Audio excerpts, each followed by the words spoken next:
Growing up as someone who didn't have the patience for much of anything outside the realm of twitchy action platformers, the Mario RPGs, and particularly the Mario and Luigi series, were always the exception for me. Where Pokemon made encountering enemies a roll of the dice, Mario and Luigi made encountering enemies its own game. Where you have to trade blows with an enemy in any other game, Mario and Luigi lets your skills as a player dictate how much damage you're taking. And where other RPGs were stuffing your face full of exposition and lore, the Mario and Luigi games were making you giggle at the dialogue and the absurd characters. They've always been a refreshing take on the RPG formula that, even today, I think has aged flawlessly and created some of the best RPGs out there. Sometimes I forget about it. Part of me thinks I just tried to block this out of my memory, but Alpha Dream isn't a thing anymore, and neither is the Mario and Luigi series. I don't doubt we could still get another one someday, but without that same staff, could it ever really feel the same? Paper Mario is still alive and kicking, but I think even the fans of the most recent games can agree that it doesn't feel like the Paper Mario of old. Things are different now. And so, whether I want to admit it to myself or not, the Mario and Luigi that raised me is no more. And ever since that unconscious realization, there's been something of a gap growing inside my heart, a thirst that hasn't been quenched for many years since that fateful day. Which brings us to SeaOfStars. This was a game I had seen a small buzz about and later had recommended to me by some friends a couple of months before it was released on August 29th of this year. I had heard it described as something of a love letter to classic RPGs, particularly Chrono Trigger, with beloved composer Yasunori Mitsuda even collaborating to compose portions of the soundtrack. Both of these facts greatly piqued my interest. Mitsuda is easily a top 3 video game composer for me, and even saying the name Chrono Trigger is enough to raise my BPM a little bit. I played that game in 2022 and I didn't feel it had aged a day. It's not my absolute favorite RPG, but I think it is quite possibly the best one I've played. I couldn't point to anything in it and call it outright bad. Not the side quests, not the character writing, not the pacing, not a single thing about it. Unfortunately, the passion and devotion that went into making that game, as brilliant as it was, and the specific way that it was, also felt like something of a bygone product of its time. Unfortunately, I just don't see the execs of any AAA studio looking at Chrono Trigger as the game to emulate nowadays. That development time and budget has to go into something massive and open. It has to be the next biggest thing on the market with the most stuff we can cram into it. The idea of it being a 2D sprite-based game that you could beat in 20 hours alone is probably enough to kick that idea off the table nowadays. So, seeing Sabotage Studio, a staff of already well-established indie developers, seemingly taking heavy inspiration from that game as well as the Mario RPGs, I'd say no more. I'll take 10 please, where do I sign? I don't really know why I hadn't built up that much hype for the game before it was released, but I consider it something of a blessing, because sure enough, I played the demo the day before the game came out, and I loved every second of what I played. Had I played that demo sooner, I would have never survived the wait for the final game to come out. It took me way too long to finally finish it, but by the time I did, I had nothing but love in my heart for everything I experienced for all 35 hours I spent on it. SeaOfStars is incredible. I've been doing my part to play a lot of good stuff this year, but what can I say? This game has been living in my head rent-free. This game blends so much of what I love from my favorite RPGs while simultaneously doing its own thing in such a bold and exciting way. This game borrows a lot of concepts and ideas from its inspirations, certainly, but to say that it makes this game any less of its own thing, I think, would be doing it a disservice. It's as if all the games that inspired it were stuffed into a blender and Sabotage Studio had carefully curated which parts of which game to keep. What we ended up with makes it feel like a reinvigorating shot of something entirely new. I want to talk about why. Consider this video the best that I can do to recommend SeaOfStars to you. As far as spoilers go, I cannot stress enough that this game would be best experienced not knowing too much as far as the story is concerned. As such, I will only be showing you things that Sabotage Studio themselves put into the launch trailer, alongside just a few of the mid-game areas. I will, however, have a dedicated section covering the story and the 100% experience where I will spoil everything. If you just want the mechanical rundown and no story spoilers, you'll be safe to watch up until this point in the video. As always, there are timestamps in the description for you to jump to whichever point in the video you would like. If you want to go into this game completely blind, I think the best thing I can say about this game is, if you enjoy Chrono Trigger and or the Mario RPGs, I highly doubt you will regret spending your time and money on this game. Also, if you do play the game, I highly recommend that you try and 100% it. It may seem daunting, but this game does better than any other game I've played, and making your efforts to complete it feel worthwhile. Not only does the game make narrowing down everything you've missed super easy to figure out, but its side content is indistinguishable in quality from the main content. and take it from someone who has 100%ed a lot of games, this game actually makes it worth your time and effort. But let's not delay any longer. Allow me to do my best to describe why Sea of Stars is spectacular.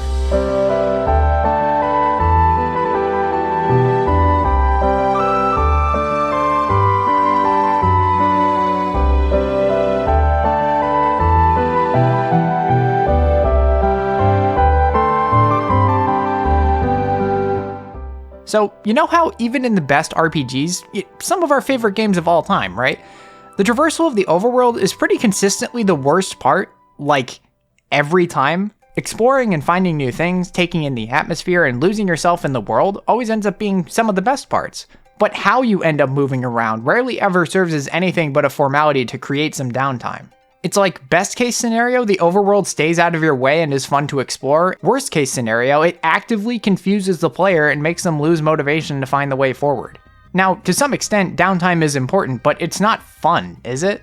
It's always a pretty automated process to maneuver through each area, and if you ever have to backtrack, you may as well be completely unconscious because there is nothing going on up here. There's also something of an awkward disconnect where your main character, who can regularly jump to the moon to do a special move in battle, is suddenly really burnt out and he can't be bothered to climb up this 2-foot tall ledge. He's had a really hard day, alright? His ankles hurt. Thankfully, no such disconnect or tedium exists in Sea of Stars. Sabotage Studio was very deliberate about making the overworlds in this game not only inviting and interesting to explore on a first run, but also making any revisit for collectibles or ingredients as to the point as possible. As early as the first proper area after the tutorial, you essentially never stop opening shortcuts through the locations you're exploring, and it makes the act of going back for something you can't access right now so much more convenient. Because I know, in any other game, I would groan thinking about returning to an early game area just to push a block to get a rainbow conch, but I was so far removed from that feeling for this entire game. This same thing is just as true on the overworld map as well, trimming all of the extra potential downtime and making it crystal clear that this game has no intention of wasting your time. It sounds like a small thing at first, but just having the ability to climb and jump off of ledges adds an insane level of depth to your exploration of the overworlds. When all you can do is walk around, you essentially are always just magnetizing your character towards the next screen or a treasure chest. This game always makes you want to pay close attention to every piece of level geometry to identify what you can climb or leap off of. You immediately pay more attention to the visual language the game uses to prompt you to take a leap of faith because you're most likely going to find something nice for your attentiveness. I was incredibly happy to find that even the towns are rich from an exploration perspective. I spent 30 minutes climbing around the rooftops and running around the port town of Brisk before I felt confident I found everything I could before moving on with the story, and it was so much fun. Again, it's so simple, but having the ability to climb around these places does more than enough to keep you attentive to your environment, and it helps that the game nearly without fail will reward you for it.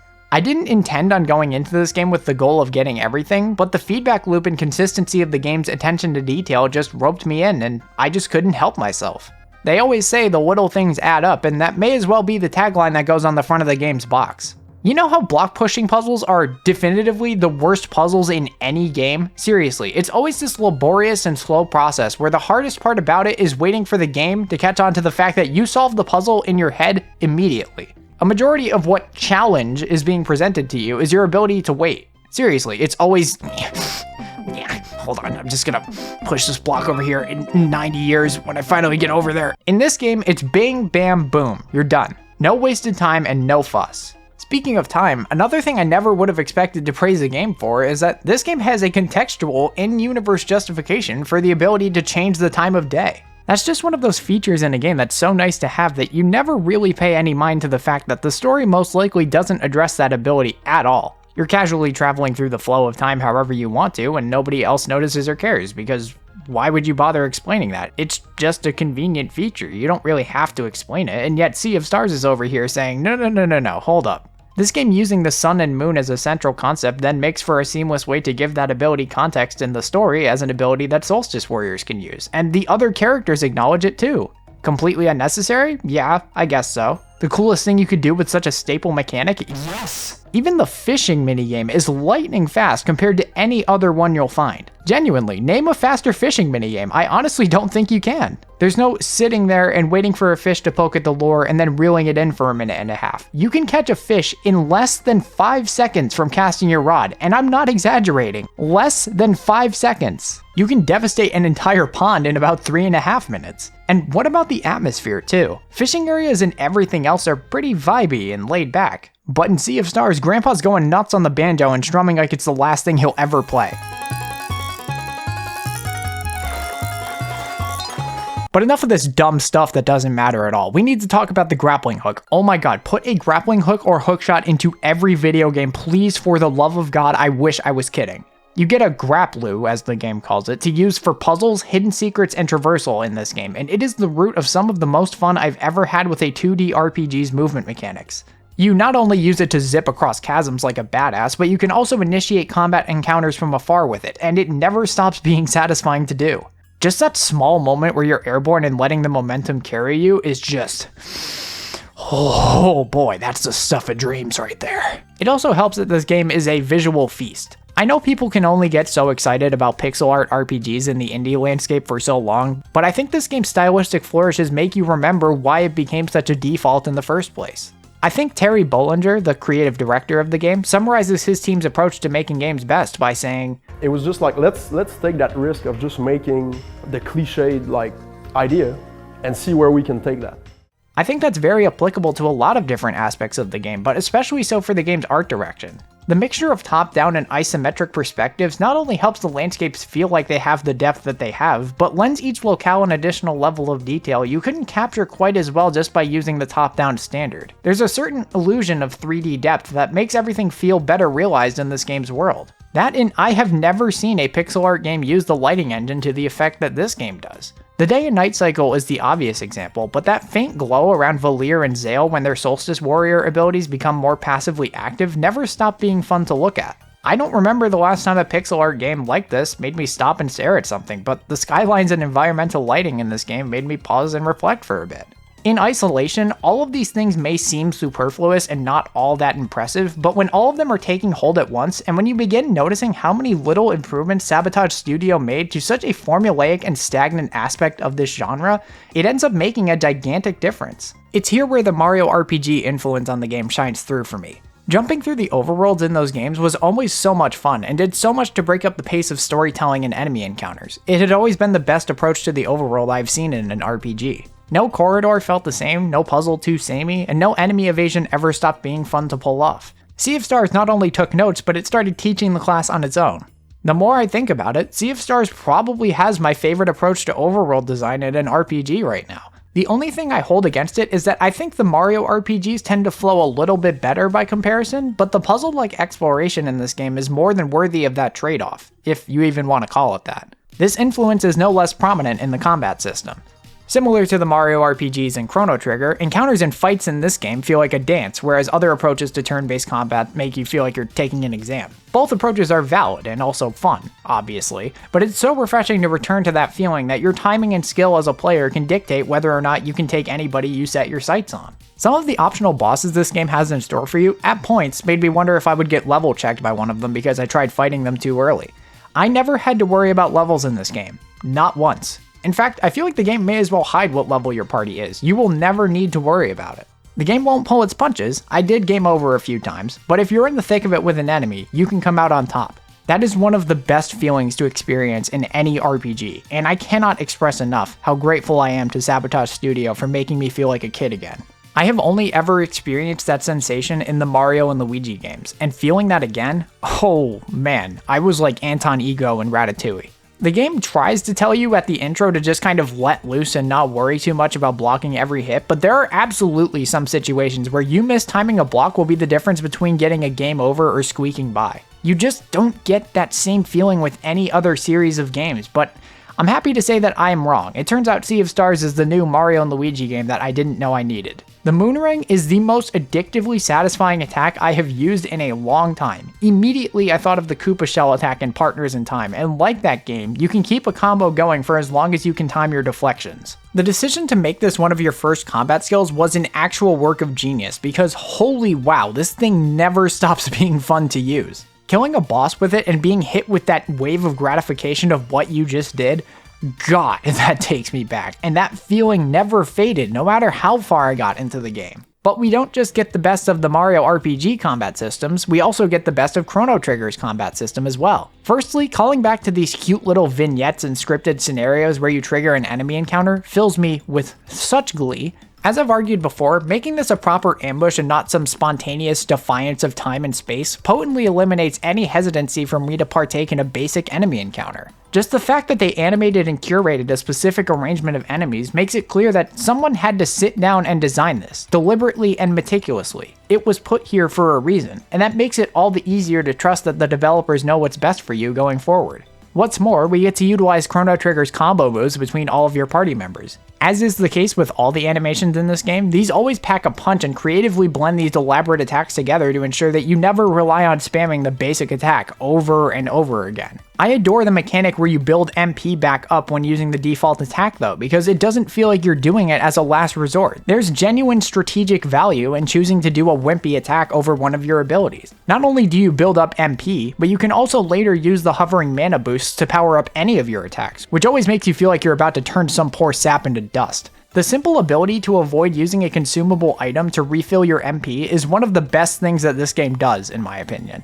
I'm the type of player who doesn't use any consumable items until I absolutely have to, and it essentially means that I play these games in the least fun way imaginable. Oh no, don't do any of those fun super attacks the game wants you to use. What if you need that MP for a randomly difficult boss that spawns in front of you immediately after this? You better not use anything that costs MP, that would be too much fun. We hate fun on this channel. Having this non-consumable refill mechanic from the basic attacks made it so I dared to play the game in a way that was fun, actually. I never felt as though I would run into a boss fight with my pants down, and that helped me just relax and enjoy the game's beautiful level layouts and overworld themes. Although, I swear to God, I almost always ended up eating one of my meals in the doorway to the next campfire. It was almost comical how often I did this, but I think it's something of a testament to how well laid out and how well paced all of these overworlds were.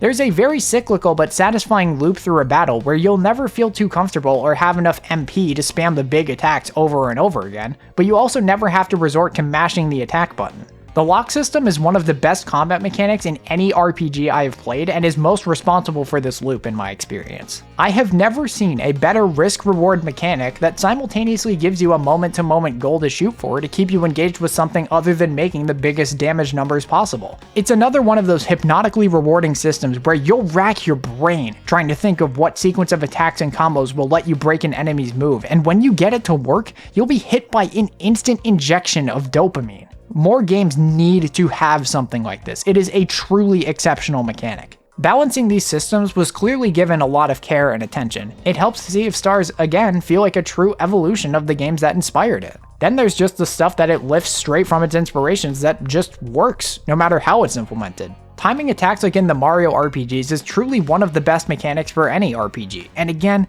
I really wish more games used it. For me, the best thing about it is that you're never able to reach a point where you're mindlessly defeating enemies without paying attention. You have to remember the attacks each enemy does, and you have the means of improving not only through your numerical growth as your character, but through your skill as a player. The better you get at blocking, the faster you can build your combo meter, and the safer you'll be from needing to heal or worry about dying. That, and you just feel more connected to your attacks when your timing is paramount to dealing the most damage possible. Timing these things also makes you attach so much more to the sound design of your moves. Even in Chrono Trigger, getting a critical hit and hearing that high-pitched zing was always cool, but I was always kind of like, I didn't really do anything differently that time. That didn't really feel earned. In Sea of Stars, you earn that whack from Valir's crescent swing every time. That, and you always feel like a storm is brewing when you triple boost one of your abilities and you hear that whoosh. Oh, these hills sing. I alluded to this before, but the game's placement of campfires and save points was similarly handled perfectly. Anytime I did game over, if anything, it felt more motivating than it did deflating. The game lets you prepare for any big encounter just before you start fighting, so as long as you aren't allergic to books for some reason, any progress you lost was likely a single room and maybe a cutscene away. At no point will you ever feel like you've hit a wall and need to level up. As I said, aside from what stats you want to increase for a specific character, you honestly may as well forget about the levels altogether, and you will never hear me complain about that. I have been trying to find something to nitpick in the gameplay department for this game, and I honestly can't. I'll find a way to complain about any part of any game, but this game is giving me pause. I don't know what part of the gameplay I dislike. The closest I can get is that Wheels is not necessarily my favorite minigame to play, but it's also way better than stuff like Tetramaster and Final Fantasy IX, and it's a good pace breaker for whenever you reach a settlement, so I don't know. At no point during my 35 hours of playtime did I think that this felt like an indie game. At no point did this game feel like it was made by 23 people who made a single game before this one. You could have told me that a AAA studio made this game and nothing would have made me doubt that. The polish is all there, the game feels fantastic, and the creativity and the execution are both there. I've played AAA games that feel worse than this and have more downtime and uninteresting points than there are in this game. This game is exactly what I mean when I say I want games to be 30 hours and fun the whole time instead of 70 hours and fun for most of it. This game was 35 hours of all killer and no filler.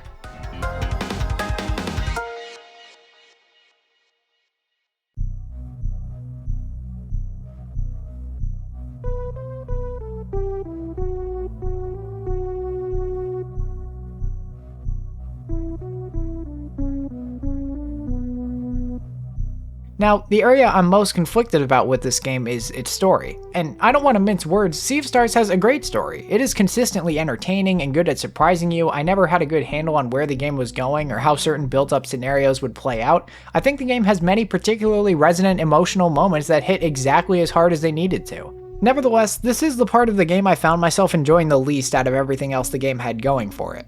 For whatever reason, I didn't get all that attached to the game's world building especially. I'm going to preface this conversation by saying that this very well could have more to do with me and not be a fault of the game at all, but I nevertheless ended up a tad perplexed by the number of proper nouns that this game will throw at you for its full duration. The number of terms that will be brought up casually and then can't be reviewed afterward ended up making for a number of story arcs where I essentially was just being guided by the characters telling me to go to a place to get a thing. Why we were getting that thing, I oftentimes didn't really retain the specifics, which again, may be more on me than it is on the game. The number of MacGuffins you end up accruing in your inventory by the end will make you double take trying to remember what specific task that thing was for and why you needed it in the first place. I did find that I was more driven by the game's exploration and combat than I was by the plot. The game was crystal clear about what I had to do next, and that was the main thing I was worried about going into the game that thankfully was a non-issue. The game was very clear about its instructions, and it lets you review your current objective at the campfires at any time, and for that I'm extremely grateful. My biggest gripe with the story is how a lot of the potential I saw in certain characters ended up not being taken advantage of, I feel. For instance, Sarai takes Rashawn's flask and hits the Dweller of Strife, resulting in a multiversal hole in time and space, causing Aeroful to return and wreak havoc. This not only forces Rashawn to negotiate terms with Aeroful for violating a rule that he himself didn't even break after so long, but it is also very directly linked to why Garl dies. This is never brought up again, and outside of one line of dialogue, nobody scorns Sarai for being very directly responsible for a pretty significant chunk of what goes wrong in the last 8 hours of this game. I could be crazy, but I think that maybe she shouldn't have gotten off so easily for that? I don't know. That, and I was disappointed that Erlina and Brigaves basically just peace out after Aeroful's return. You fight Erlina's demon form at the end, yeah, but it doesn't feel as emotionally conflicting as I feel like a moment of that ilk is meant to be. I was getting really into Erlina's motivations for wanting to abandon the way of the Solstice Warriors and how much she cared for Brigaves. I remember thinking in line with her when Zale and Valir had to spend their entire childhood slaving away and training. That didn't seem like something that should have been forced onto them, and I was hoping there would be some kind of internal debate for the two main characters to go through about moving past that way of life. I thought they were going to push the drama of that betrayal even further too, but as I said, it basically just ends right here. I felt a similar way about Rashawn and Aeroful's friendship too. I really wanted to get a better idea of what their relationship was like, and again, feel more of the tragedy of two friends growing apart and eventually becoming enemies. Once again, outside of this one cutscene, it's basically over. A lot of moments like these give off the impression that they had a really good idea of how to flesh these guys out even more, but they just didn't have the time to. Or at least that's just what it feels like. Honestly though, Chrono Trigger and the Mario RPGs alike often didn't dwell on drama like that for very long either, so by this point I'm kind of just nitpicking. Unfortunately, I also felt that Valir and Zale's characterization was just a little bit dull. They're certainly both likable characters who I enjoyed following through the whole story. However, in terms of what makes them stand out, I honestly didn't find any particular aspect of their personalities to extend beyond being kind or being brave. I swear I only remember Zale as the guy who laughs at the quirky stuff going on, and I otherwise feel like I don't know much of anything about his personality. I know the two of them care about Garl, and that whole trio of friends is one of the most feel-good relationships I've ever seen. They're not poorly written at all, but I feel as though every party member that you get after these two is significantly more interesting and intriguing in a way that makes you think, man, why am I only allowed to run around as these two again? But again, I honestly couldn't tell you too much about Chrono other than that he's a spiky-haired silent protagonist who you shape through your actions as the player.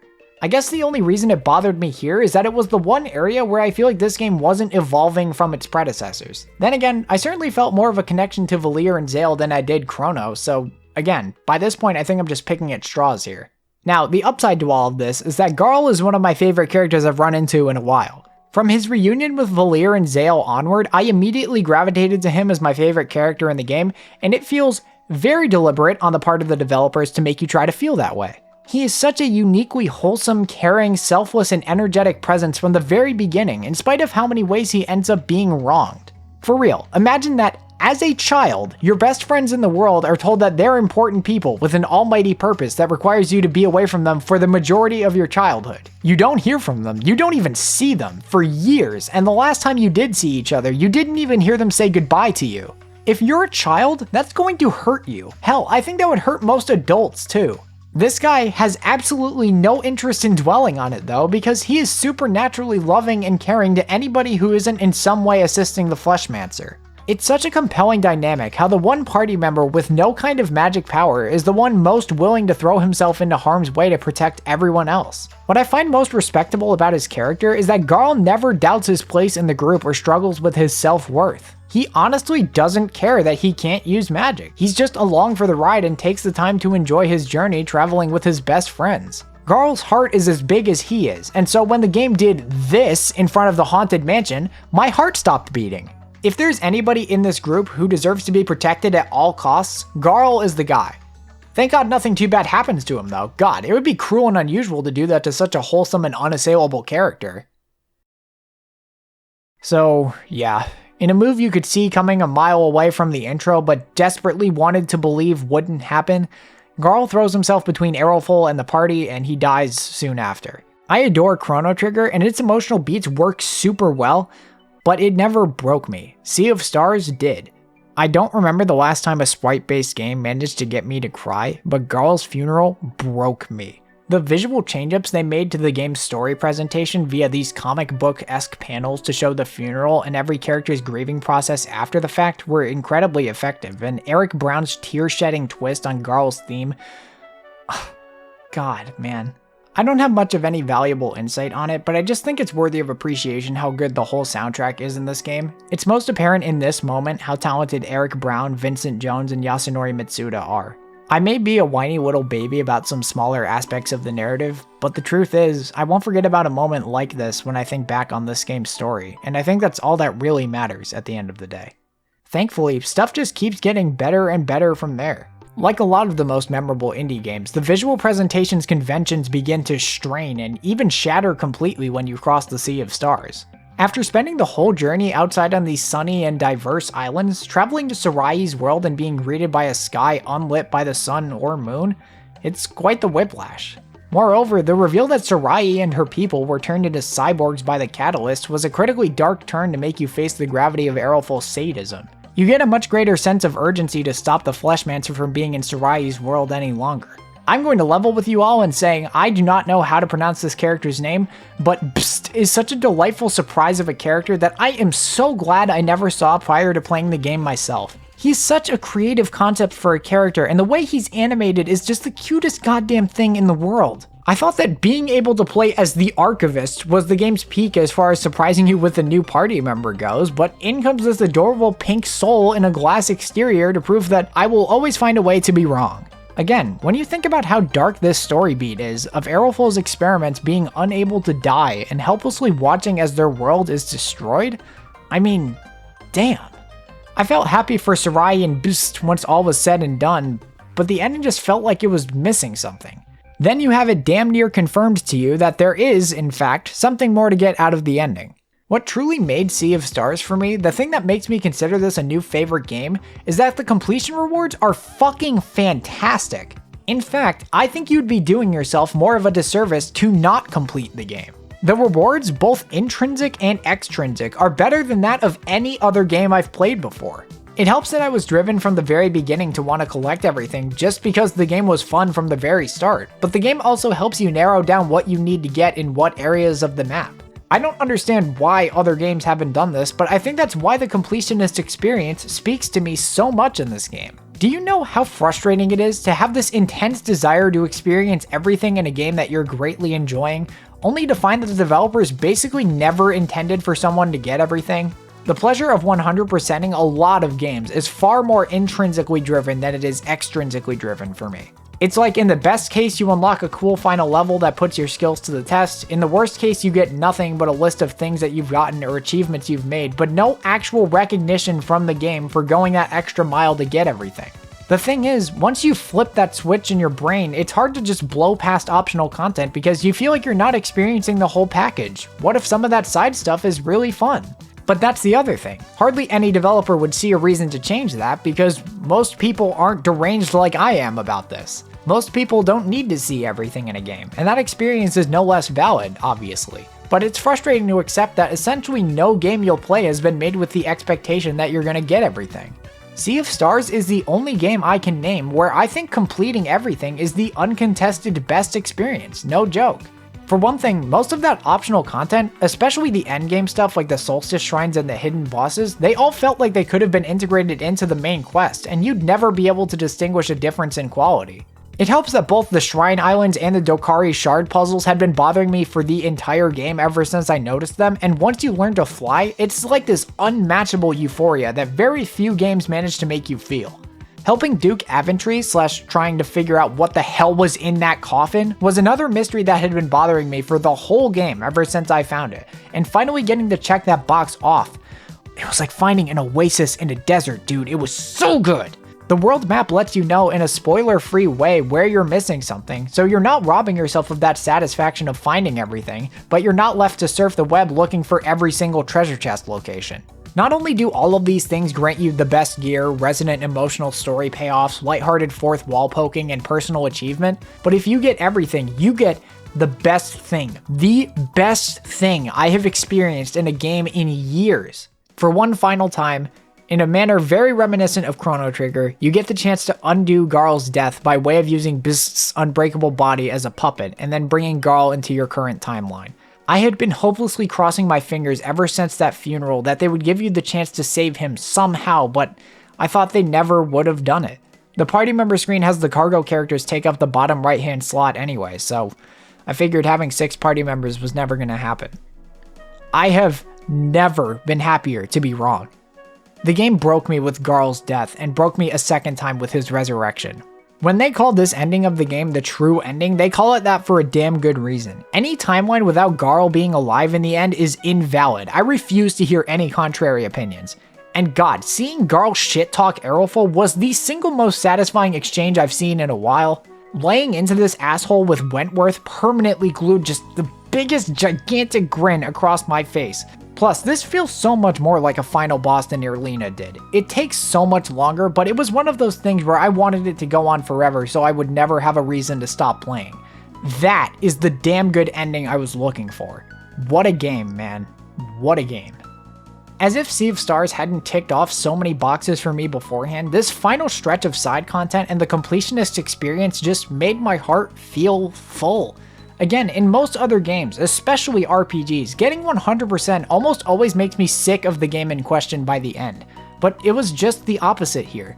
The more I found this game's secrets, the more I fell in love with the charm, the more I loved the game's sense of humor, and the more joy I felt. I don't know what else to say, man. It really is like Sabotage Studio made this game just for players like me, and I couldn't be happier about it. I went into Sea of Stars not knowing what to expect, and that feeling stuck with me no matter how far into it I got. It's a game that never stops surprising you. It's a game that looks like just another pixel art indie RPG, but it has so much new life in it that reminds you why you fell in love with RPGs in the first place. It's a game that honors its inspirations, yet becomes something that feels so wholly unique due to how carefully and expertly it's been compiled together. Something that is every bit as deserving of being considered a classic as its inspirations. To get kind of sappy for a minute, it really is the most heartwarming thing in the world, seeing Sabotage Studio release this game and getting such positive feedback for it. Watching the Escapist documentary on this game helps you get just a sliver of an idea of just how passionate these guys are about their work and how much of themselves they're putting into it.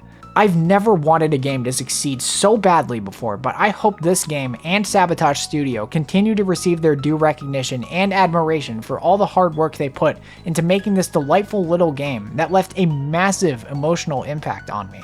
Suffice it to say, they've made a new fan, and I greatly look forward to seeing what's next in line for Sabotage Studio. Thank you all so much for watching. I need to go play The Messenger, and I hope you have a fantastic rest of your day.